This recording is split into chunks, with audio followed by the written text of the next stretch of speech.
గుర్తించడం జరిగింది. సాయంకాల సమయం లోపల స్వామీజీ రాధా మనోహర్ దాస్ గారు మన ప్రాంతంలో పర్యటిస్తూ హిందువుల లోపల ఒక చైతన్యం కల్పిస్తూ హిందుత్వ భావాలను హిందువులందరూ కూడా బోధిస్తున్న స్వామీజీకి మేము సాష్టాంగ నమస్కారం చేస్తూ వారు మన దేవాలయంలో ఈరోజు రావడం, గత సంవత్సరము శివరాత్రి ముందు రోజు కూడా రావడం జరిగింది. కానీ ఆ రోజు చాలా భక్తులు వేల లక్షల కొంత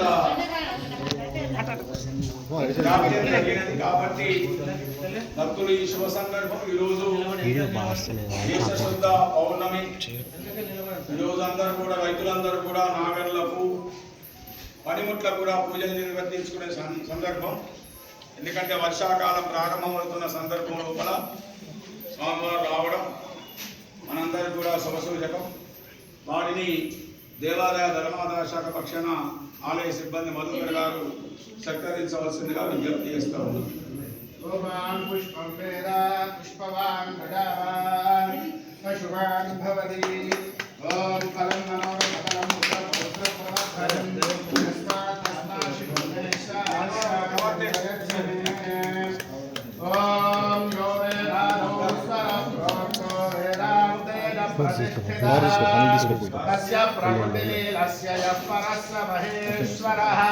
అందరూ చెప్పండి. గురు బ్రహ్మ గురు విష్ణు గురుదేవో మహేశ్వరః గురు సాక్షాత్ పరబ్రహ్మ తస్మై శ్రీ గురవే నమః ధర్మస్య విజయోస్తు అధర్మస్య